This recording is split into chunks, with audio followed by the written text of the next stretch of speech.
Fala galera, tudo bem? Tudo tranquilo com vocês? Vamos lá, vamos começar a nossa primeira aula. A gente está ao vivo aqui hoje, 8 horas da noite. A gente está entrando aqui com você, beleza? Já passou alguns segundos aí, mas a gente está entrando aqui ao vivo com você para trazer essa aula que a gente vai trabalhar conteúdos de física contigo, beleza? Iluminação toda preparada, conteúdo todo pronto. Na descrição do vídeo você vai encontrar a nossa apostila. Dentro do Enem, no conteúdo de física, hoje, segunda-feira, a gente vai começar a trabalhar os conceitos de mecânica, cara. Provavelmente foi, suada, tranquilo, já passou. Vamos começar a trabalhar esse conteúdo para a próxima prova aí no próximo domingo, beleza?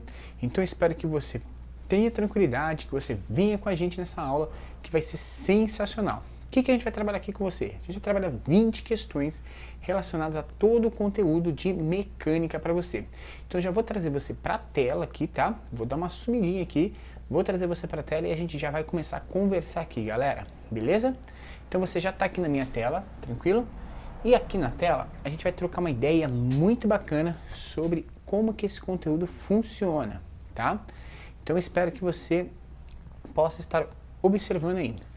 Nosso conteúdo, essa apostilinha aí você pode baixar aí, como eu disse para você, tá? Você pode baixar tranquilamente para você poder acompanhar nossa aula. A gente vai falar hoje com você, nessa primeira aula, aqui no Física Agora Vai, conteúdo todo de mecânica, que é a revisão de física para o Enem, tranquilo?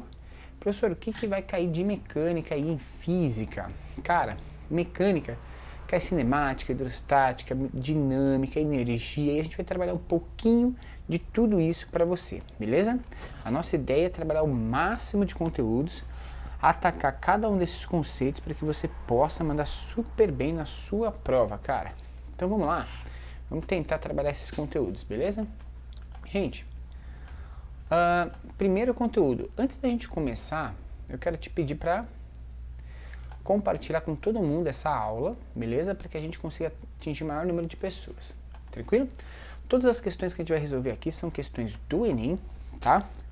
E como são questões do Enem, vão ser questões do PPL. PPL é o Enem para pessoas privadas de liberdade. A gente vai ter o Enem em si, tá? E alguns simulados. São questões das últimas provas, tranquilo? Essa primeira questão, gente, ela é mais teórica. Ela diz o seguinte, olha lá. Um pesquisador avaliou o efeito da temperatura do motor em velocidade constante e da velocidade média de um veículo. Então, um pesquisador avaliou o efeito da temperatura do motor em velocidade constante e da velocidade média de um veículo com temperatura de motor constante sobre a emissão de monóxido de carbono em dois tipos de percurso, aclive, que é uma subida, e declive, que é uma descida, com distâncias iguais percorridas em linha reta. Os resultados são apresentados nas duas figuras. Então, um dos pontos importantes, um dos pontos chaves que o Enem cobra da gente é exatamente essa análise de gráficos, tá? Então, olha só, eu tenho um gráfico aqui da emissão de monóxido de carbono, ok? Que é em gramas por quilômetro, e a temperatura do motor. E aqui eu tenho a emissão de monóxido de carbono pela velocidade média que o veículo tem. A linha contínua representa o aclive, a linha pontilhada representa o declive, certo? Ele fala assim, a partir dos resultados em que ocorre maior emissão de poluentes é aquela na qual o percurso é feito com o motor. Então, olha lá, ele pergunta pra gente a relação de onde que a gente vai encontrar a maior emissão de poluentes, gente, certo? Percebe que a maior emissão de poluentes acontece sempre com o motor aonde? Dá uma olhada. A emissão em gramas é sempre maior quando o motor está mais frio, 30 graus, 40 graus, que é normalmente o que a gente chama de temperatura ambiente, né? Então, quanto menor a temperatura desse motor, a gente percebe então que a gente vai ter maior emissão de poluentes. Do outro lado, a gente percebe que a maior emissão de poluentes vai ser quando a gente estiver numa velocidade baixa. Ou seja, se eu estiver numa velocidade muito baixa e uma temperatura fria de motor, eu vou estar emitindo, né, mais poluentes. Tranquilo. Gente, se a gente for analisar simplesmente o aclive ou o declive, a gente vai perceber o seguinte, em menores temperaturas e quando eu estiver em aclive, com certeza eu estou emitindo maior poluente, maior quantidade de poluente, certo? Vamos para as alternativas. motor que emite mais, aquecido? Com certeza não. Então a A e a B a gente pode desconsiderar, certo? Motor a frio e motor a frio, sim. Motor a frio e menores velocidades, sim, cara, motor a frio e menores velocidades a gente emite mais poluente. Porém aqui ele fala que é no declive. E a gente percebe que no declive não é no aclive. Motor a frio, menor velocidade, em pista em aclive? Sim, resposta certa, né? Se a gente observar, ó, motor a frio, mais poluente sendo emitido. Menor velocidade, mais poluente sendo emitido. E entre os dois tipos de situação, o aclive emite mais poluentes do que o declive. Então a alternativa correta desse exercício seria a alternativa D de dado. Presta bem atenção, nesse tipo de questão, o Enem está cobrando de você a seguinte relação, que é simplesmente a análise gráfica de uma situação de ocorrência do nosso cotidiano. Verificar quando que você tem maior ou menor emissão de poluentes. Analisar gráficos é um dos pontos mais chaves, um dos pontos mais fortes que o Enem tem na cobrança de conteúdos e conceitos das suas provas. Então é importante você ficar bem esperto e ligado desse tipo de conteúdo. Tranquilo? Vamos para a próxima questão, gente. Vamos voltar lá para a lousa e a gente vai trabalhar aí a nossa próxima questão, que é a questão de número 2. Tranquilo? Vamos lá. Questão de número 2 diz assim: o motorista que atende a uma chamada de celular é levado à desatenção, aumentando a possibilidade de acidentes ocorrerem em razão do aumento do seu tempo de reação. Cara, isso é grave, hein? Vamos lá. Considere 2 motoristas, o primeiro atento e o segundo utilizando o celular enquanto dirige. Eles aceleram seu carro inicialmente a 1 metro por segundo ao quadrado, tranquilo? Tranquilo. Em resposta a uma emergência freio com uma desaceleração igual a 5 metros por segundo ao quadrado. O motorista atento, né, aciona o freio a velocidade de 14 metros por segundo, enquanto o desatento, em situação análoga, leva 1 segundo a mais para iniciar a frenagem. Que distância o motorista desatento percorre a mais do que o motorista atento até a parada total dos 2 veículos? Gente, para a gente pensar nessa situação aqui, eu vou trazer aqui você para a lousa. Agora a gente vai usar pela primeira vez nossa luzinha aqui. Pessoal, para a gente conseguir configurar isso aqui para você, a gente vai falar o seguinte, ó. Eu vou fazer uma separação aqui, para a gente poder falar assim, ó, atento, vou chamar de A, e a ideia do desatento que eu vou chamar de D, beleza? Eu vou separar isso aqui em uma grade, e a gente vai partir dessa grade para poder solucionar esse problema para você, beleza? No caso do cara que está atento, a gente tem uma velocidade variando ali, né? Ele estava acelerando. Então, V igual a V0 mais AT, tá? O que a gente vai fazer? A gente sabe que a velocidade dele era de 14 metros por segundo. E a velocidade inicial dele era 0 porque ele partiu do repouso. O exercício traz isso pra gente. E ele acelera a 1 metro por segundo quadrado. Então a gente vai descobrir o tempo que ele ficou acelerando. Isso é tranquilo, né?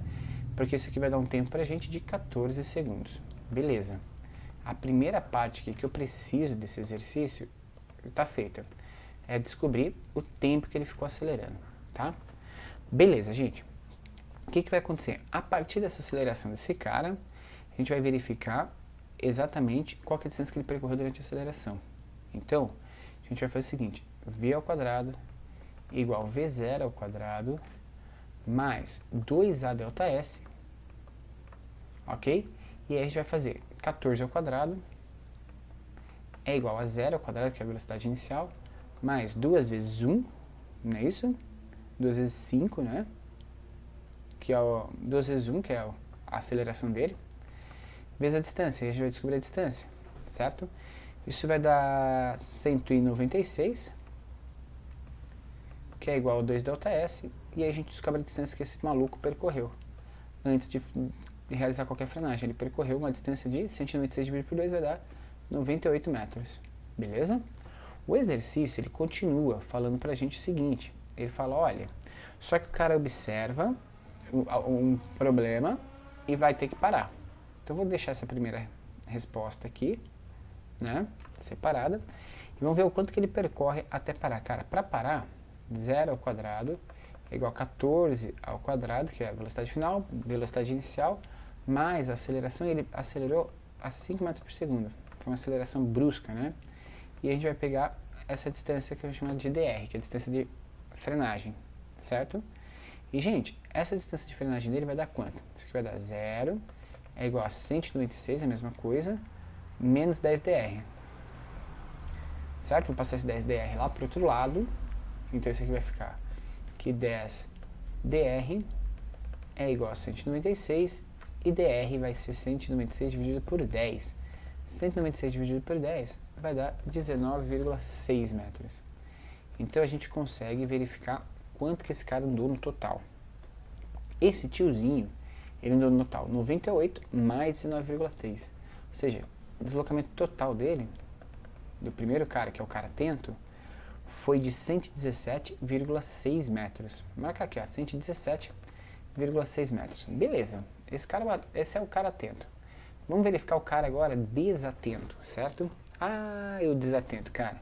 O desatento, porque ele estava usando celular, ele levou um tempo um pouquinho maior. O tempo dele não foi de 14 segundos. Então a gente vai fazer o cálculo dele com o tempo do primeiro, mais 1 segundo, porque é o tempo que ele levou para perceber o que estava acontecendo.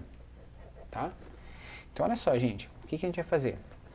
Primeira coisa, a gente vai ver a velocidade que ele atingiu nesse tempo, né? Então V igual V0 mais AT. Ele teve a mesma taxa de aceleração, então a velocidade dele partiu do repouso mais 1 vezes 15. Ele atingiu uma velocidade de 15 metros por segundo. Primeira coisa. Tá? Então é essa a velocidade final dele. Com essa velocidade final a gente vai fazer os mesmos cálculos que a gente fez para o outro. Então a gente vai analisar o seguinte. Primeiro, a distância que ele percorre.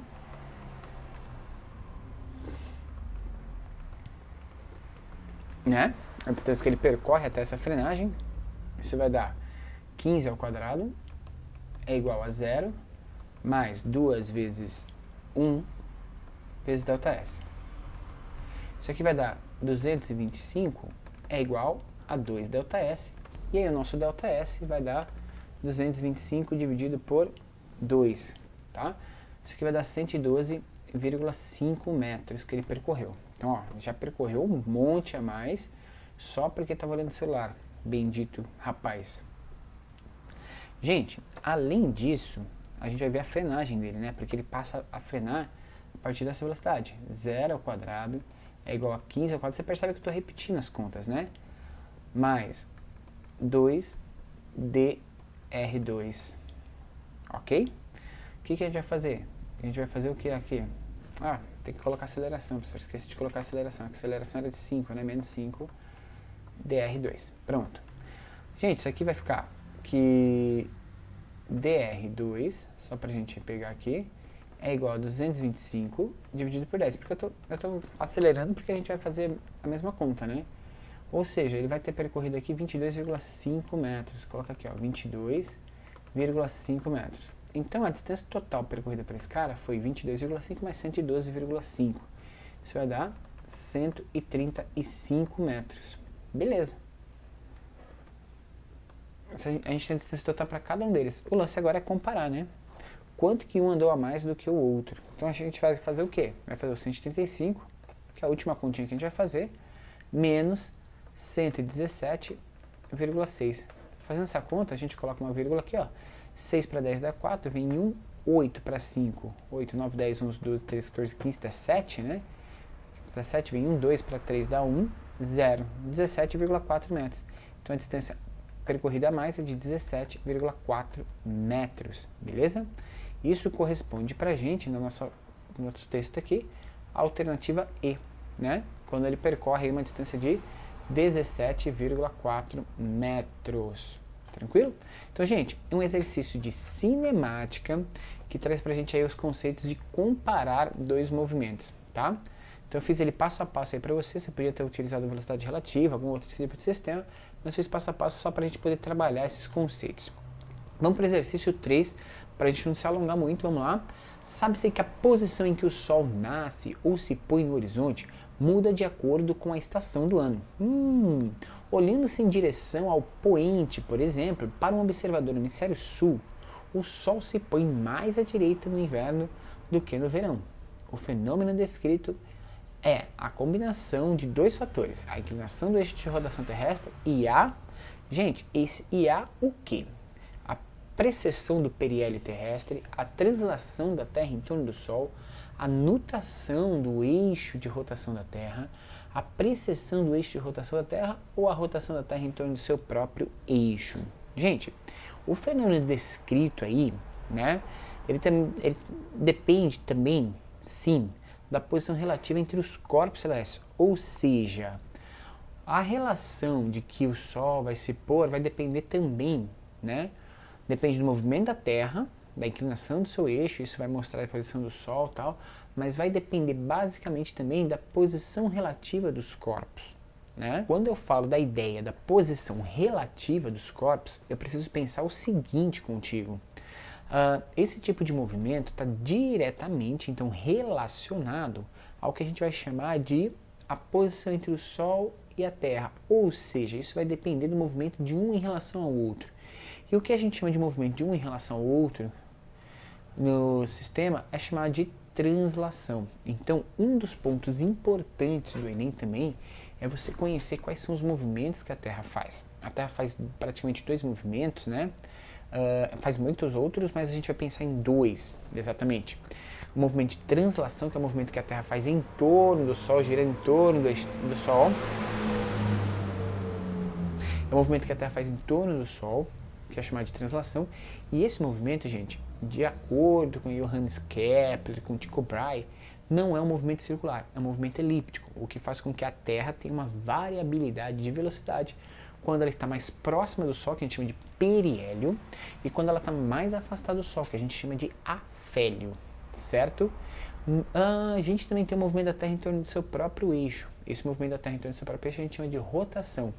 E a Terra, ela está inclinada no seu eixo, o que permite para a gente que a gente tenha estações do ano. Ou seja, essa inclinação faz com que os raios solares atinjam a Terra com ângulos diferenciados.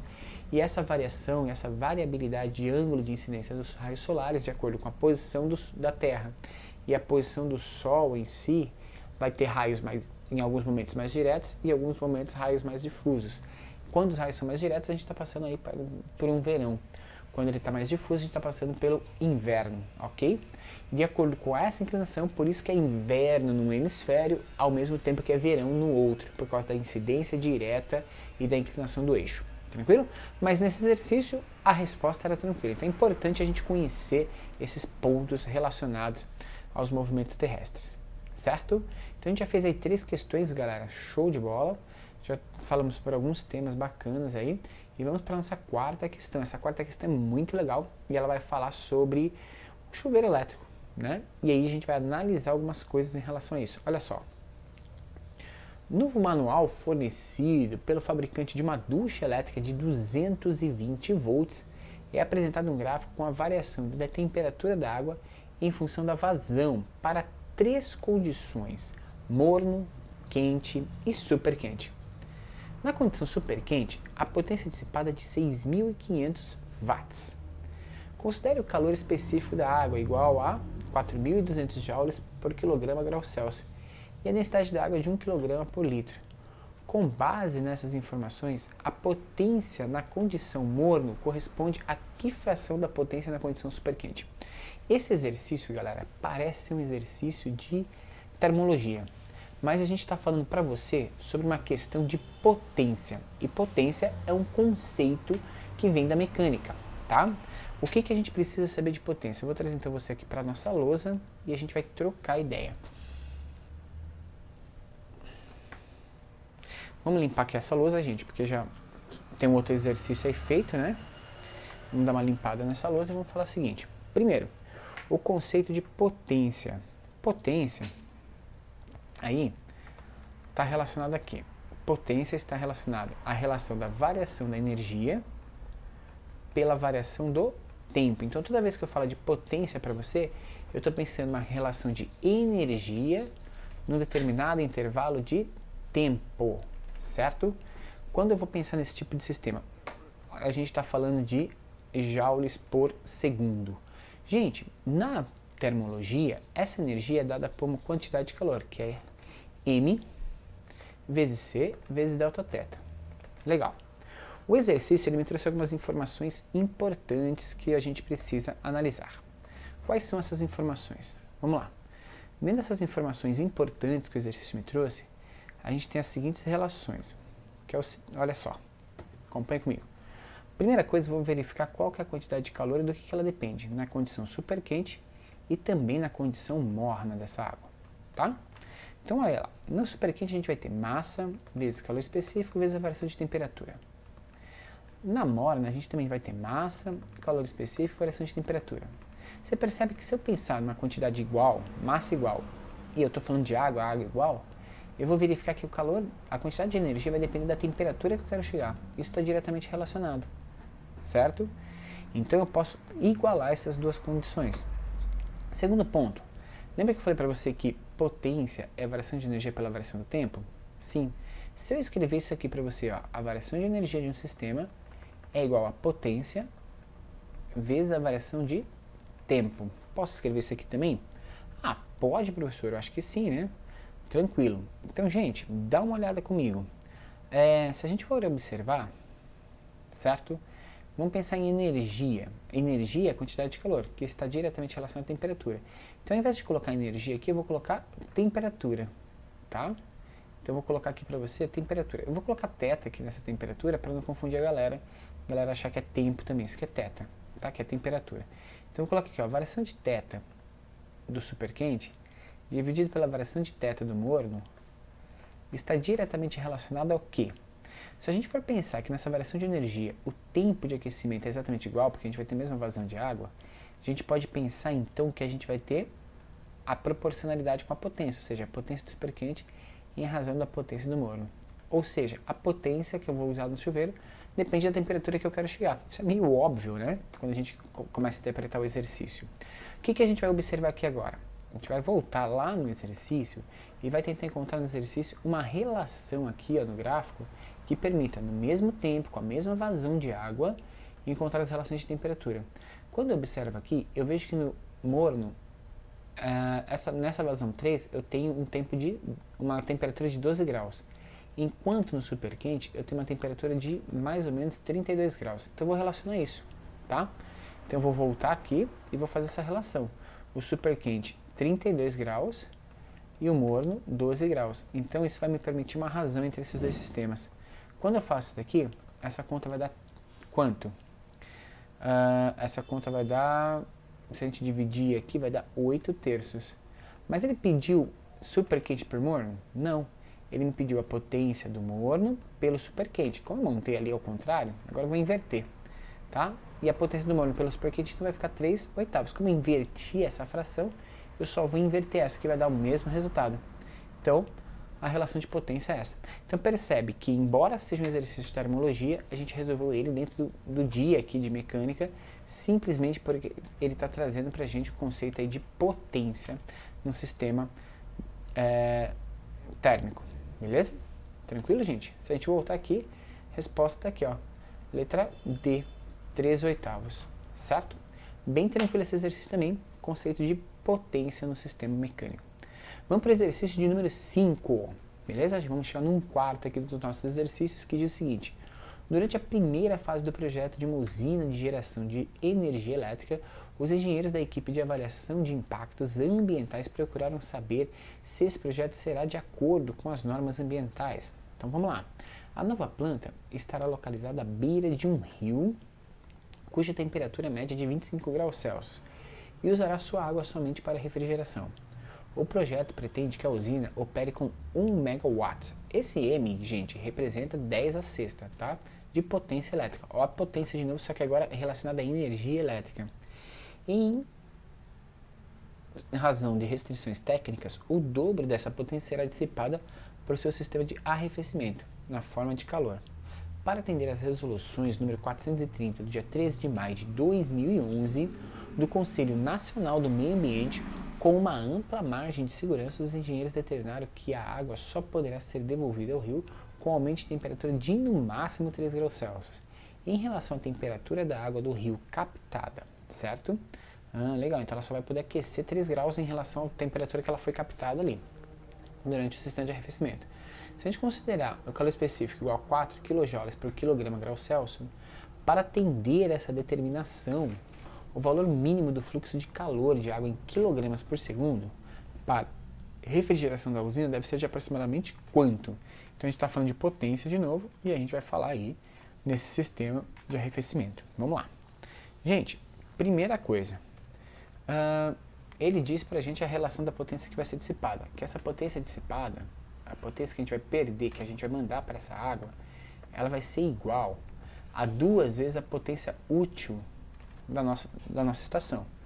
Se a nossa estação trabalha com 1 megawatt de potência útil, a potência dissipada ali é de 2 megawatts de potência, certo? Beleza, isso equivale a 2 vezes 10 a sexta joules por segundo, ou seja, unidade de medida de potência, tranquilo? Ele me deu o calor específico da água, né? Vou anotar aqui para você, o calor específico da água é 4 kJ por quilograma grau Celsius, tranquilo?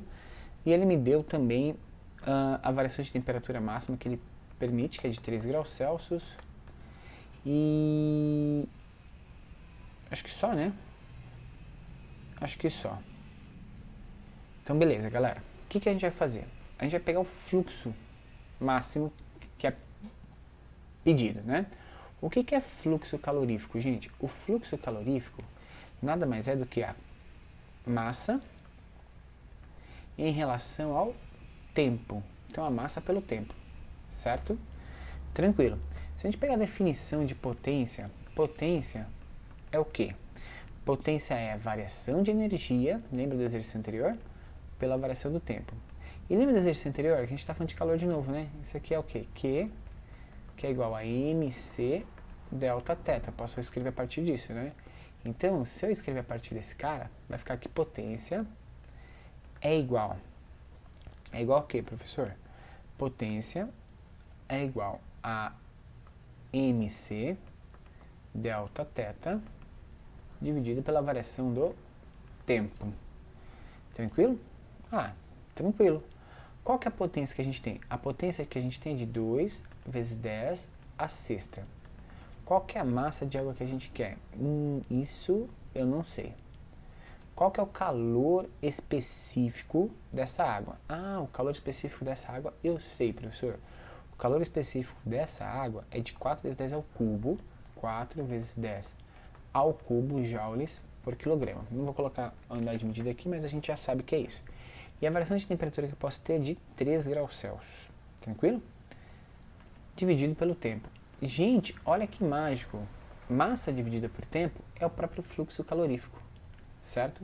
Então isso aqui vai ficar 2 vezes 10 a sexta vezes o fluxo de calor que eu estou procurando, vezes 4 vezes 3, 12, vezes 10 ao cubo. Tranquilo? A hora que a gente fizer essa conta aqui, a gente já tem o fluxo de calor. O fluxo de calor é igual a 2 vezes 10 a sexta dividido por 12 vezes 10 ao cubo. Fazendo essa continha aqui, galera, tá? Vai dar um fluxo de calor, já fiz a conta aqui para você, para a gente adiantar, vai dar um fluxo de calor de 167 quilogramas por segundo de calor sendo transmitido para essa água aí, beleza? Então, a quantidade de calor que a gente conseguiu encontrar. Então, gente, é um outro exercício que trata pra gente de conceitos relacionados a termodinâmica, termologia, mas que está dentro do controle de mecânica simplesmente por se tratar aí de conceitos relacionados à ideia de potência. E a alternativa correta desse exercício é a letra C, de casa, beleza? Letra C. Vamos para mais um exercício, gente. Exercício de número 6. Tranquilo? O exercício número 6, Enem, segunda aplicação de 2016, quando deu todo aquele problema, teve que aplicar 2 vezes, a gente tem o seguinte. A figura mostra uma balança de braços iguais, em equilíbrio, na Terra, onde foi colocada uma massa mzinha e a indicação de uma balança de força na Lua, onde a aceleração da gravidade é igual a 1,6 metros por segundo ao quadrado, sobre a qual foi colocada uma massa emão. Beleza. Você percebe que na primeira balança, só pra gente analisar, na primeira balança eu tenho 2 quilos e uma massinha M. Na segunda balança eu tenho 4 newtons e uma massinha emão. Ele quer a razão entre as massas. Bom, eu acho que é tranquilo. Esses braços dessa balança são iguais da primeira, né? Se esses braços são iguais, eu posso dizer que essa massa é igual à soma dessas duas massas. Ou seja, o nosso eminho nesse sistema vale 1 quilograma, certo? Isso está tranquilo. Agora vamos calcular a outra. Então vamos para a lousa de novo, para a gente calcular a outra. Então só vou deixar anotado aqui na nossa lousa que o nosso eminho, a gente já calculou sem precisar fazer muita coisa, né? E o nosso eminho vale 1 quilograma. Praticamente dada essa resposta. Agora o nosso emão, ele é o quê? Gente, aí a gente vai pegar o conceito de peso. Peso é massa vezes gravidade. Então se eu quero saber a massa daquele cara lá, eu vou pegar o peso dele, que ele me deu que era 4 newtons, e dividir pela gravidade que ele falou que era de 1,6. Então o meu emão nesse sistema vale quanto? O meu emão vale 2,5, certo? Então pronto. O que ele está me pedindo? Ele me pediu a razão entre emão dividido por eminho. Cara, emão sobre eminho é 2,5 dividido por 1. Eu acho que nessa segunda aplicação ele falou assim, putz, eu tô sem muita questão, vamos mandar isso aqui mesmo, porque cara, foi muito simples, né? 2,5 é a razão de proporcionalidade de grandeza entre uma massa e outra nesse exercício. Tranquilo? Que é a alternativa de letra B de bola. 2,5. Beleza, galera. Vamos para mais um, sem, né, esfriar aqui. Vamos para o próximo, gente.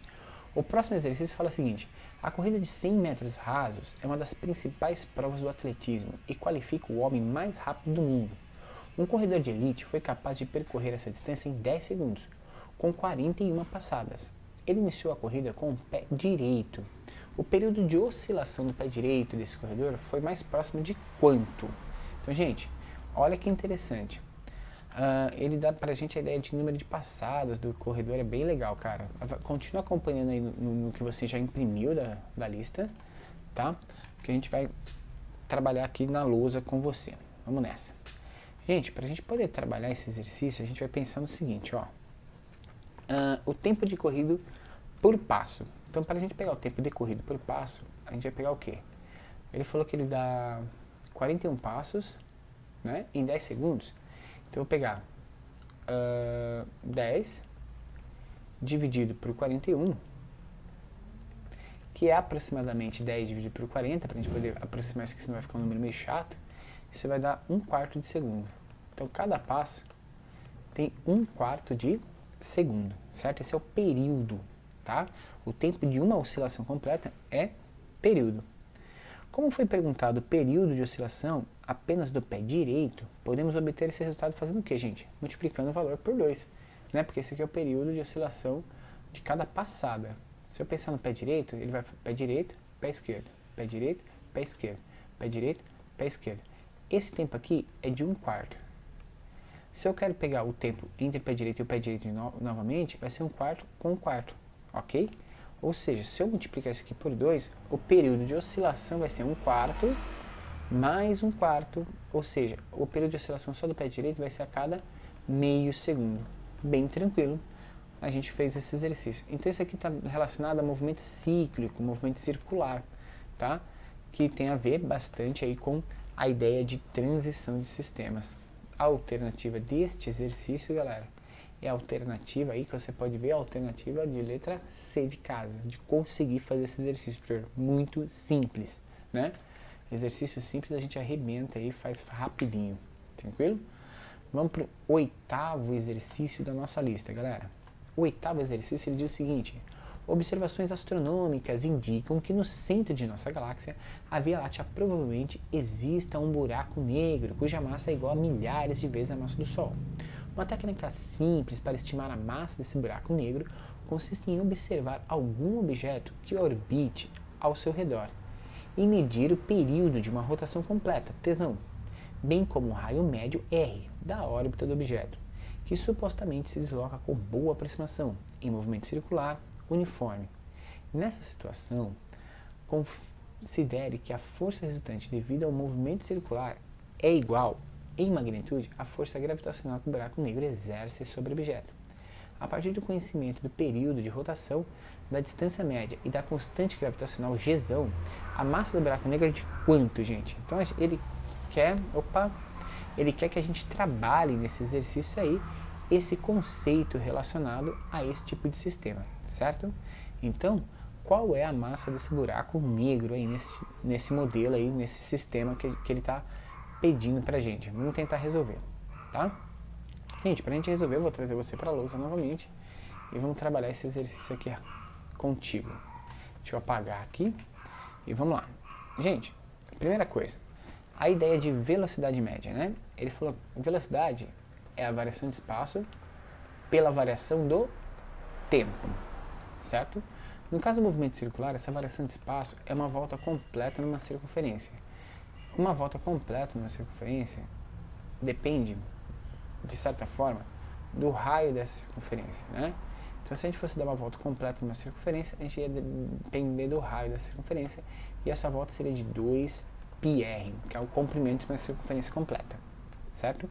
Dividido pelo tempo, e o tempo de volta de uma circunferência completa é o que a gente chama de período, tranquilo?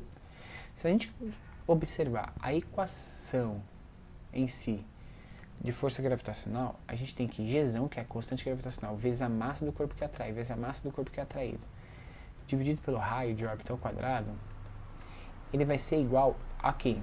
A força centrípeta nesse caso. E a força centrípeta nesse caso é a massa do corpo vezes a velocidade ao quadrado dividido pela distância, que é o raio. Então a gente tem força gravitacional, você tem que lembrar disso, e sendo igualado à força centrípeta. Toda vez que eu pegar qualquer modelo e pensar ele em movimento circular, a gente vai igualar essa força desse modelo à força centrípeta. Corta aqueles caras que são iguais, então eu corto aqui a massa e a massa, quadrado com R, e a gente vai ter a relação. A massa do cara é igual. O que sobrou pra gente? Sobrou V ao quadrado. O que é V ao quadrado? É 2π, né, R sobre T. Isso está ao quadrado, que é o V quadrado que apareceu aqui, ó. Certo? Então, estou isolando em mão. O que eu vou pegar esse R aqui, vou passar multiplicando, e vou pegar o G e passar dividindo. Pronto. Agora é só ajustar essa equação. A massa em si é 2 ao quadrado é 4. Π ao quadrado é π quadrado. R ao quadrado com R vai dar R cubo sobre T vezes G. Certo? Só que esse T também está ao quadrado, né? Então vai ser GT ao quadrado. Pronto.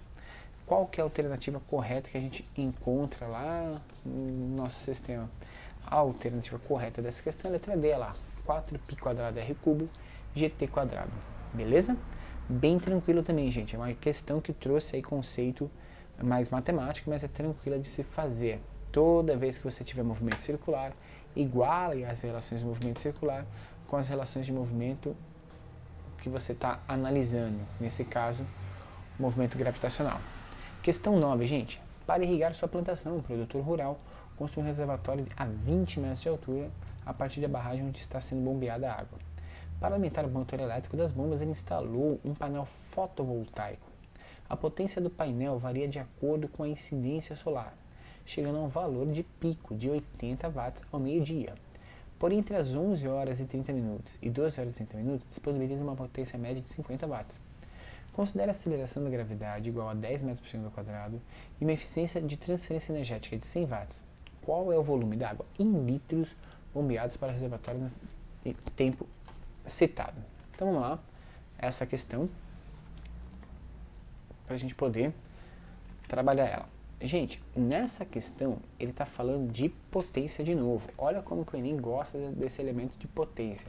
A potência é a energia potencial nesse caso, né, que tem a ver com a altura, a gente vai falar dela, dividido pela variação do tempo, certo? Energia potencial gravitacional, nesse caso, né, ela é dada como M vezes G vezes H, lembra? MGH, energia potencial gravitacional. Energia potencial gravitacional, então, nesse sistema, ela vai ser o quê? A gente pode escrever assim, energia potencial gravitacional, que é MGH, é igual a potência vezes a variação de tempo, certo? O que ele pediu para a gente verificar? Ele quer saber da gente a relação de quanto de água a gente vai usar. Então, eu vou isolar a massa que vai ser necessária aqui. A massa necessária vai ser a potência vezes a variação de tempo, dividido pela gravidade vezes a altura. Eu acho que a gente já tem todas as informações, né? A potência era de 50 watts, o tempo era de 3.600 segundos, porque ele fala ali que dá um intervalo de tempo aí de 1 hora, então 3.600 segundos, né, porque foi da 11h30 ao meio-dia e meia, dividido por 10, que é a gravidade, vezes a altura, que era de 20. Então, eu vou cortar 0, 0, 0, 0, vai ficar 50 vezes 36, dividido por 2. Isso aqui vai dar 1.800 dividido por 2, eu sei que a massa de água que a gente vai ter é de 900 kg. Sabendo que a densidade da água é 1 kg por litro, isso aqui equivale então a 900 litros de águas bombeadas nesse intervalo de tempo. Beleza? Então, gente, a alternativa correta deste exercício, que fala também de potência, energia potencial gravitacional, é a alternativa de letra D de dado. Beleza? E vamos para o nosso derradeiro exercício, gente. Nosso exercício derradeiro aqui é o exercício de número 10, tá? O que esse exercício de número 10 traz? Na antiguidade, algumas pessoas acreditavam que no lançamento oblíquo de um objeto, a resultante das forças que atuavam sobre ele tinha mesmo sentido da velocidade em todos os instantes do movimento. Isso não está de acordo com as interpretações científicas atualmente utilizadas para explicar esse fenômeno. Desprezando a resistência do ar, qual é a direção e sentido do vetor força resultante que atua sobre o objeto no ponto mais alto da trajetória? Gente, em ponto mais alto da trajetória, nesse tipo de objeto, nessa questão 10 aí, a força resultante sobre o objeto é o próprio peso do objeto, né? Ou seja, quando você observa um objeto como esse, a força resultante em si está diretamente relacionada ao que a gente vai chamar de força-peso, ou seja, é a força gravitacional que puxa esse objeto para baixo. Em todo o lançamento oblíquo, a força resultante vai ser sempre abaixo. No movimento horizontal, no lançamento oblíquo, a gente não tem força resultante atuando, ou seja, o movimento horizontal é um movimento retilíneo uniforme. Já no movimento vertical, a força resultante para baixo é a força-peso do sistema, em qualquer instante, beleza?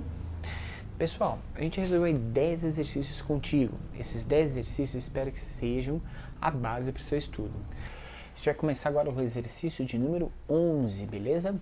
No exercício de número 11, gente, a gente falou que era o derradeiro, mas não, a gente tem 20 exercícios, gafe do professor, né? A gente tem o 11º exercício aqui para resolver com você. Vamos nessa, então.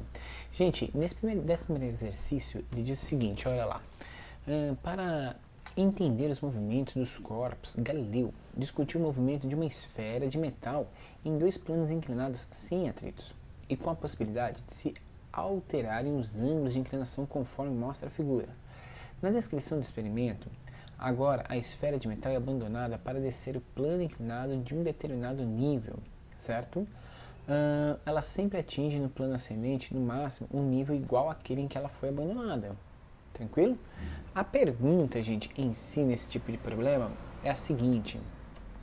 Se o ângulo de inclinação do plano de subida for reduzido a 0, então se o ângulo de inclinação de subida for reduzido a 0, então a gente vai pegar aqui e reduzir isso aqui a 0, o que vai acontecer, gente? Bom, o que vai acontecer? Se a gente pensar aqui que a gente está eliminando qualquer tipo de resistência nesse sistema, se o ângulo de inclinação então for reduzido a 0, a esfera passa a se deslocar no plano horizontal. Você concorda que isso aqui vai descer, ó? Ela vai começar a se deslocar no plano horizontal, certo? Se a gente pensar que é desprezível todas as forças dissipativas, professor, o que você chama de forças?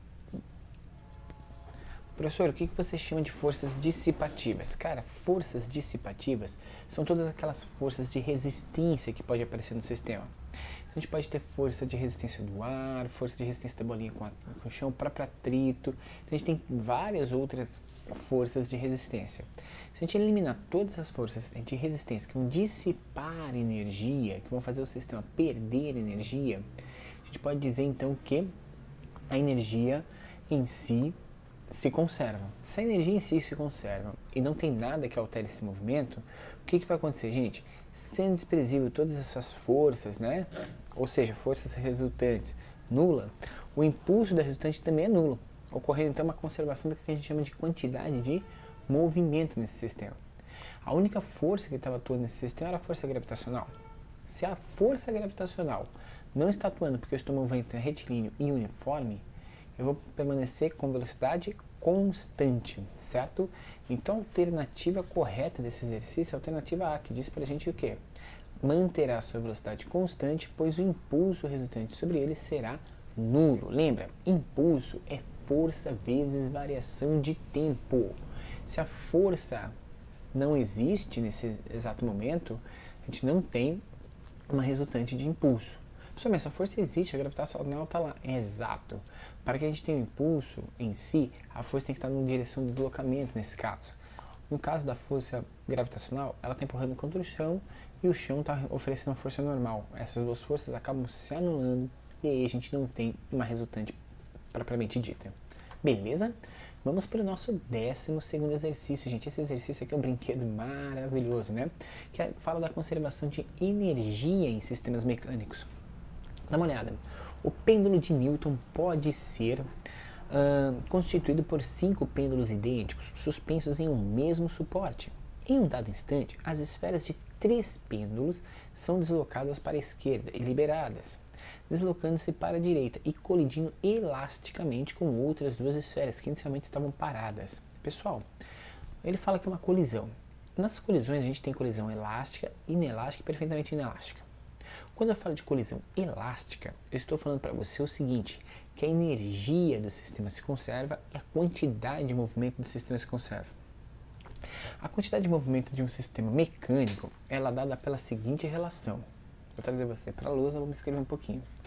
A quantidade de movimento de um determinado sistema ela é dada pela seguinte relação. Quantidade de movimento, que é uma grandeza vetorial, é a massa vezes a velocidade, certo?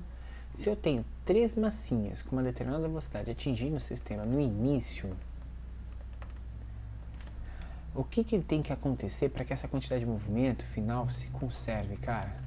Cara, para que essa quantidade de movimento final se conserve, eu tenho que manter a velocidade, mas também vou ter que manter a massa. Ou seja, a massa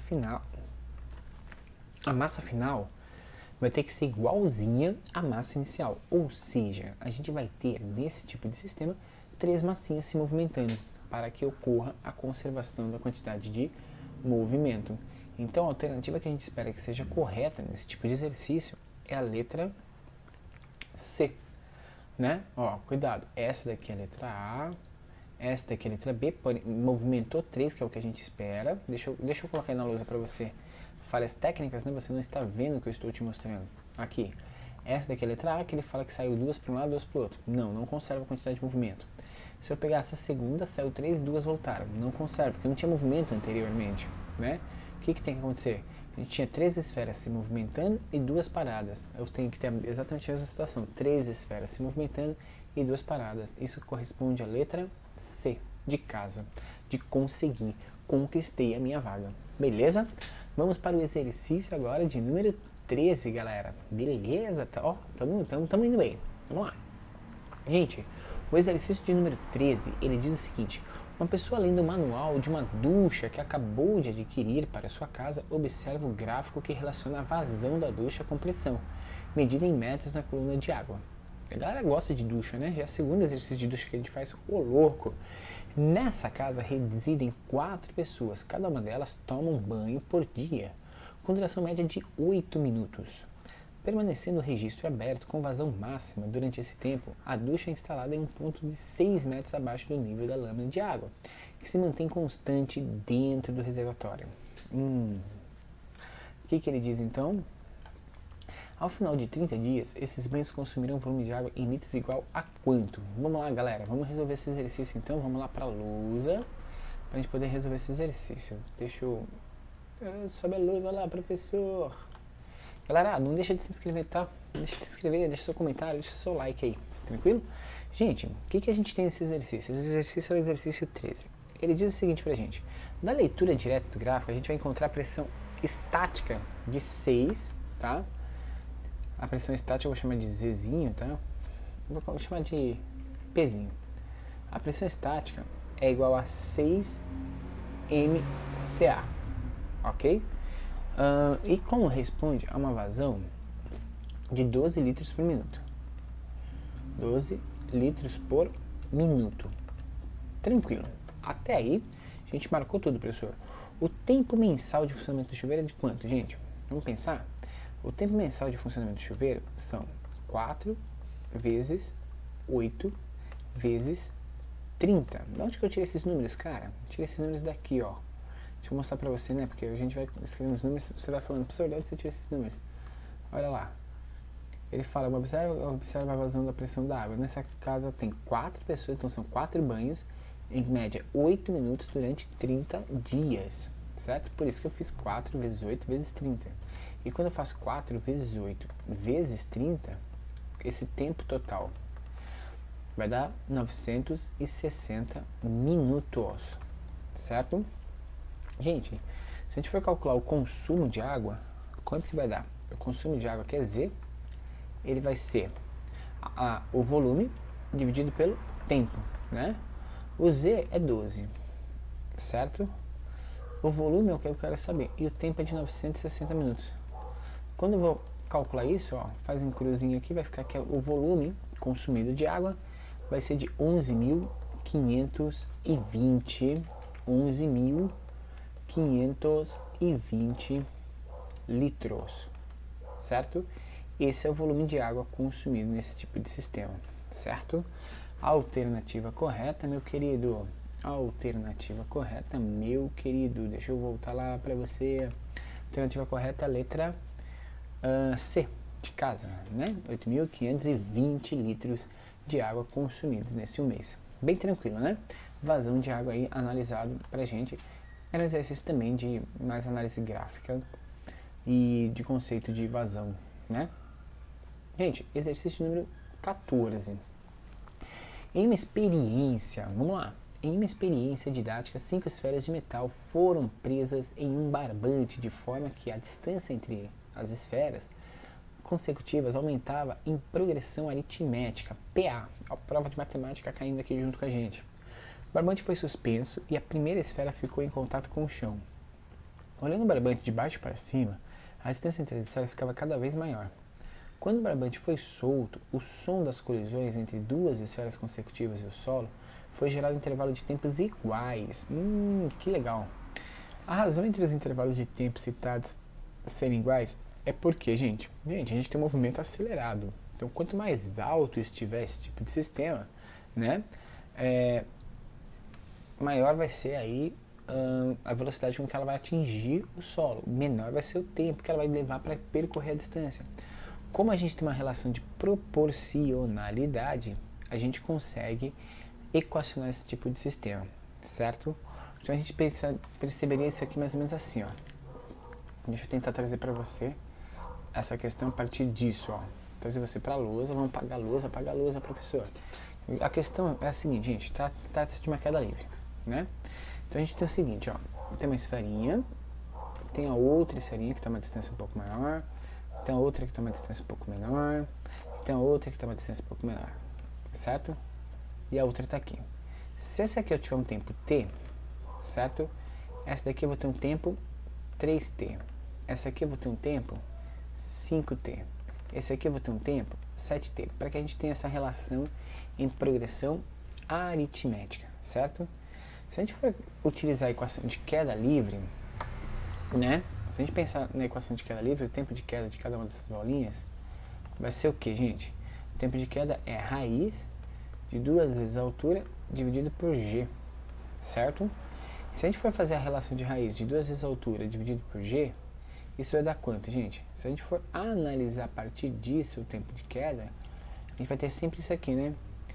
O tempo de uma é igual a 1, o tempo da outra vai ser dar 2, 3, 4, ou seja, vai ter um intervalo de tempo constante nesse tipo de sistema, certo? Ou seja, o intervalo de tempo entre dois sons consecutivos de uma esfera batendo sobre a outra é igual ao tempo de queda da esfera, certo?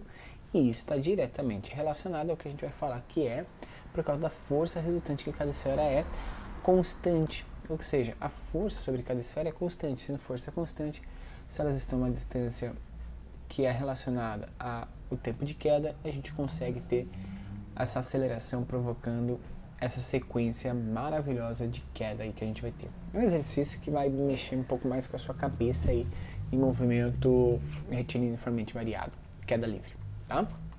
Gente, exercício de número 15, 3/4 da nossa prova fechados. Vamos lá. Em 2013, em um dia sem vento, ao saltar de um avião, um paraquedista cai verticalmente até atingir a velocidade limite.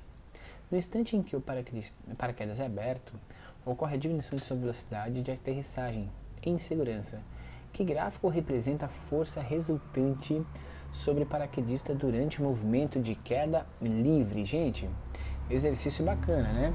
Vamos lá, gente, o que vai acontecer? No início desse tipo de sistema, a única força atuante sobre o paraquedista, homem, paraquedas, é apenas o peso que está puxando isso para baixo. Na medida que acelera, aumenta a força de resistência do ar e esse sistema vai ficando cada vez mais constante, certo? Depois, o que vai acontecer? A hora que ele abre paraquedas, essa resistência do ar vai ser muito mais forte do que a força-peso. Mas depois esse sistema volta a ser constante, ele praticamente cai com uma velocidade igual, certo? Então, o que a gente tem? Provavelmente a gente vai ter uma situação parecida com o que acontece aqui na letra B, ó.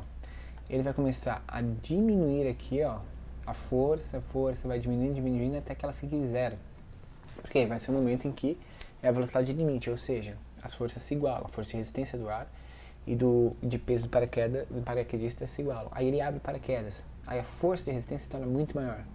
Aí isso que vai se equilibrando novamente até que fique constante, certo? Ou seja, esse texto do ar e peso acabam se anulando também. Então o que a gente tem de situação nesse tipo de sistema é que a gente começa com forças extremamente intensas e depois vai equilibrando essas forças através da relação de resistência, até que uma anule a outra e as forças ficam constantes, certo?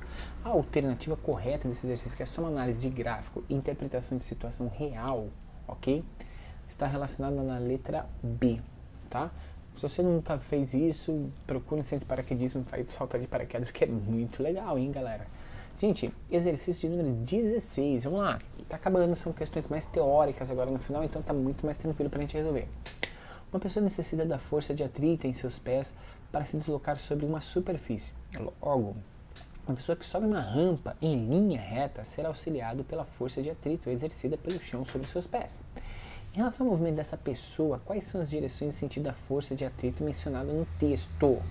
Gente, direção da força de atrito relacionada no texto. Eu vou mostrar isso aqui para você. Vamos lá.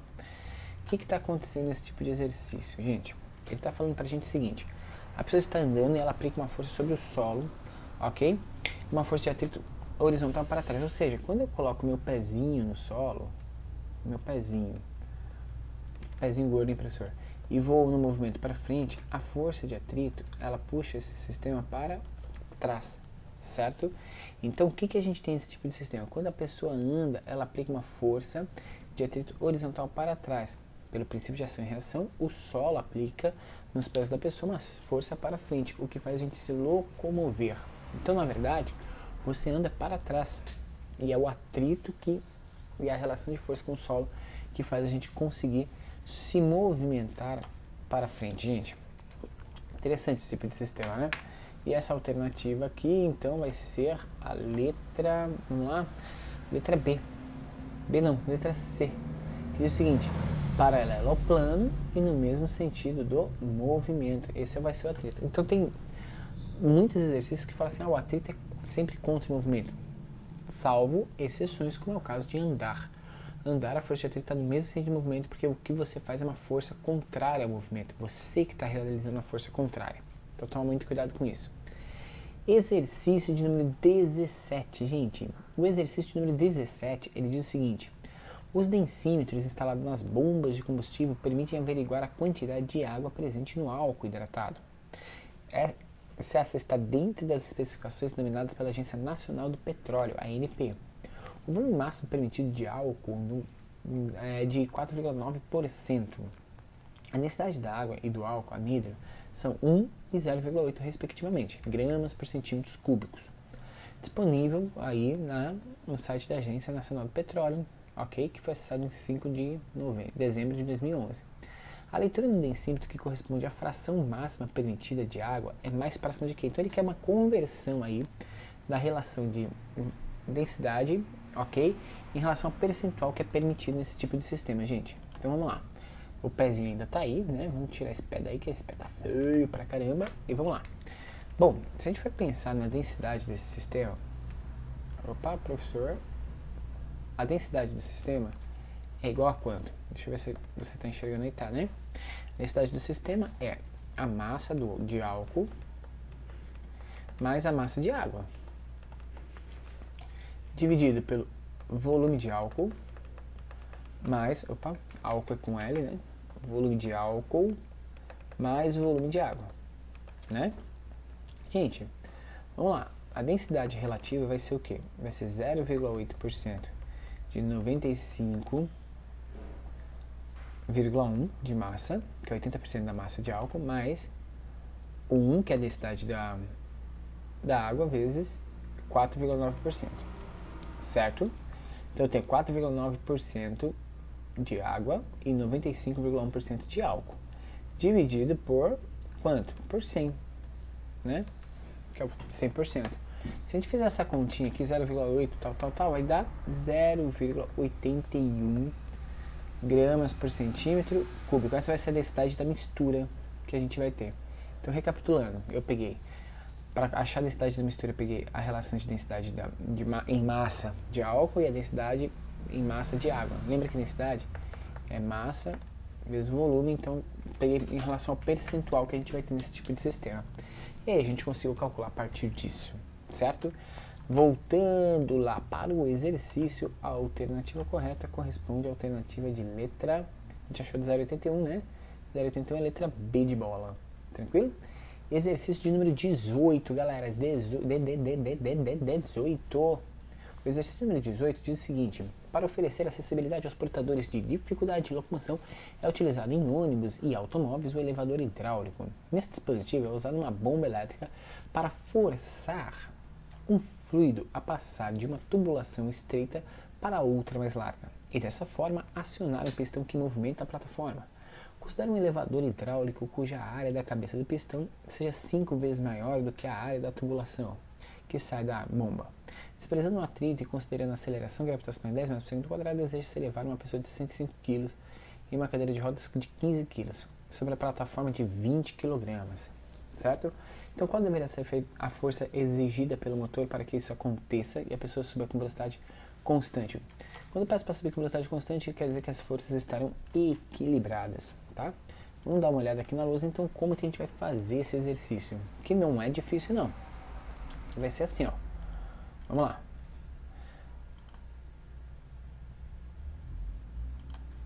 A gente vai fazer o seguinte, gente, ó. Presta bem atenção. Dê uma pausa aqui, respirar. A gente vai ter o seguinte. Primeiro, qual que é a força total que eu vou ter que elevar lá? Eu vou ter que elevar uma pessoa com uma cadeira de rodas. Então, massa da pessoa, mais massa da cadeira, mais a massa da plataforma, vezes a gravidade. Então, eu vou ter que levar tudo isso, mano. Certo? É 65 quilos mais 15 quilos mais 20 quilos. Isso vai dar um total de 100 quilos, né? 100 quilos vezes 10, então vai dar 100 quilogramas, vezes 10 metros por segundo ao quadrado, o que vai dar, então, pra gente, 1000 newtons de força. 1000 newtons, certo? Quando a gente pensa num sistema de pistão em si, a gente vai ver que a força no líquido é sempre constante, certo? A pressão no líquido a uma mesma altura é constante. Então, o que é pressão? É força sobre área. Então, a força sobre área de um lado tem que ser igual a força sobre área do outro. E ele diz que essa área aqui é 5 vezes essa área aqui. E sobre essa área, eu tenho toda essa galera. Então, eu vou fazer o seguinte, ó. Isso aqui vai ficar 1000 sobre 5A, tem que ser F sobre A. Quando eu faço essa relação, eu consigo perceber que a força necessária que eu vou ter que fazer aqui equivale a 1/5 da força que tinha do outro lado. Ou seja, isso vai ser 1000 dividido por 5, que vai dar 200 newtons de força, certo? Relação proporcionalidade em balanças hidráulicas, tranquilo? A alternativa correta desse exercício, gente, letra C de casa, beleza? Exercício de número 19, vamos lá. Retirar a roda de um carro é uma tarefa que é facilitada, ok, por uma chave, né? Uma das características de uma ferramenta utilizada, habitualmente denominada de chave de roda. As figuras apresentam algumas chaves de roda. Gente, qual que é a ideia da chave de roda? O braço, né? Quanto maior o braço em si, menor vai ser a força. Isso está relacionado à estática, né? Movimento de corpos, estático. Então ele fala assim, em condições usuais, qual desses modelos em si permite que a gente faça a retirada da roda com mais facilidade, ou seja, que eu faça menos força. Eu vou pensar naquela que tem maior braço em relação ao ponto de conexão, certo? E aquela que tem maior braço em relação ao ponto de conexão, provavelmente, é a chave de número 1.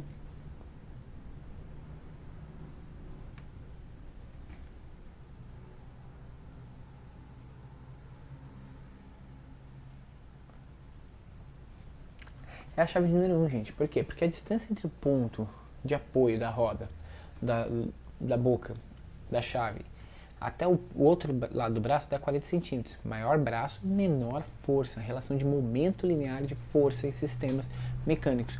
Quanto maior um, menor o outro. Maior braço, maior distância entre o ponto de conexão, de apoio e o ponto onde eu vou fazer a força, menor, então vai ser a força que eu vou ter que realizar. Então, se a gente vai observar a chave 1, tem 40 centímetros. Se eu observar a chave de número 2, são 30 centímetros. Se eu observar a chave de número 3, são 25 centímetros. Ou seja, eu consigo aí analisar que a chave 1 é aquela que vai me exigir menor força necessária. Que é a letra, então, B de bola, né? 1 em função da ação de um binário de forças. Tranquilo? Gente, e o nosso último exercício, Enem 2013, PPL, que ele fala que o enfeite para o berço é constituído de um aro metálico com um ursinho pendurado, que gira com velocidade angular constante. O aro permanece orientado na horizontal, de forma que o movimento do ursinho seja projetado na parede pela sombra. Enquanto o ursinho gira, sua sombra descreve um movimento. Que tipo de movimento, gente? Gente, a gente vai perceber que a projeção de sombra, né, desse ursinho descreve o movimento circular, né, descrito pelo movimento circular uniforme do ursinho, vai permitir para a gente um movimento retilíneo, né, harmônico simples, de ida e volta. Conforme o corpo gira, a sombra formada vai fazer somente isso e isso, né? Isso e isso. Ou seja, a gente vai ter um movimento de ida e volta, um movimento retilíneo, uniforme, harmônico, simples, certo? Alternativa correta, letra C. Então você percebe, gente, que o Enem não traz questões extremamente difíceis, desafiadoras, extremamente complexas, que nem outros vestibulares que a gente está acostumado. O Enem é muito mais conceitual e trabalha questões do cotidiano, tentando trazer você para próximo desse cotidiano. Então é importante que você, meu caro aluno, perceba essas condições e fique muito mais tranquilo para fazer a sua prova, beleza? Espero que você tenha curtido toda essa série de resoluções que a gente trouxe para você e a gente volta amanhã com muito mais conteúdo. Gente, só está começando essa semana. Relaxa, vamos estudar aos poucos. Reveja esses exercícios que eu trabalhei com você, passei rápido aqui por eles, mas reveja esses conteúdos. Você tem aqui na descrição do vídeo mais uma vez todos os exercícios resolvidos. Baixe essa apostila, imprime e deixe seu comentário. Ative o sininho para que amanhã você esteja presente com a gente novamente. Um grande abraço, galera. Até amanhã. Valeu e tchau!